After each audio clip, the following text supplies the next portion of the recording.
Beaucoup ont soutenu que la marijuana ne justifie pas son interdiction. Ils soutiennent que fumer de la marijuana au mépris de la loi est justifiable pour ces motifs et à la lumière de ce qu'ils perçoivent comme étant l'hypocrisie de l'interdiction de la marijuana tout en autorisant la consommation de nicotine et d'alcool.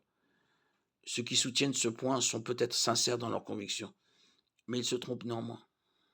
Le mépris sincère de la loi ne justifie pas l'impunité dont elle fait l'objet, comme notre Seigneur lui-même l'a clairement indiqué, tout en réprimandant les pharisiens pour avoir transformé la loi de Moïse en un joug excessivement oppressif. Le Christ a quand même exigé de ses disciples qu'ils se soumettent à leurs exigences injustement dures. Matthieu 23, 1, 36. La soumission consciencieuse à l'autorité et la persévérance patiente dans les souffrances injustes ou perçues comme injustes sont les normes élevées de Dieu pour nous-mêmes, même si cela signifie devoir s'abstenir de consommer de la marijuana en conformité avec une législation injuste. Serviteurs, soyez soumis en toute crainte à vos maîtres, non seulement à ceux qui sont bons et doux, mais aussi à ceux qui sont injustes, car c'est une grâce que de supporter des souffrances injustes par respect pour Dieu. En effet, quel honneur y a-t-il à supporter les châtiments pour avoir péché et en avoir été châtié?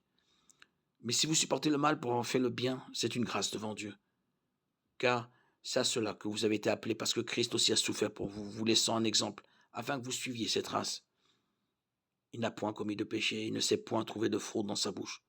Lorsqu'on l'injuriait, il ne rendait pas d'injure. Lorsqu'on le maltraitait, il ne faisait pas de menaces. Mais il se remettait à celui qui juge justement. 1 Pierre de 18-23.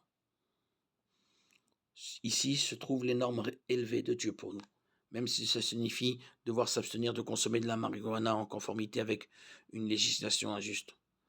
Non seulement nous devons nous soumettre à l'autorité par souci de soumission, mais les chrétiens nés de nouveau sont en outre contraints par un mandat de vivre sans reproche pour le bien de l'Évangile.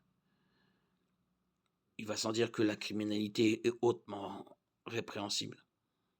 Ne soyez en scandale ni aux Juifs, ni aux Grecs, ni à l'Église de Dieu. 1 Corinthiens 10, 32. Mais nous avons renoncé à toute conduite honteuse et sournoise, et nous refusons de recourir à la ruse et de modifier la parole de Dieu.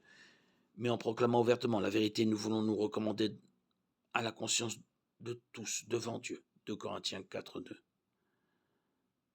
Bien entendu, ce premier principe n'a aucune incidence sur les consommateurs de drogue vivant dans des pays où l'usage récréatif de drogue est légal, ou au moins dépénalisé.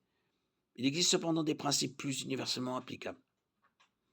Par exemple, les chrétiens sont tous tenus d'être de bons intendants de ce que Dieu nous a confié, quelle que soit notre identité nationale. Matthieu 25, 14, 30.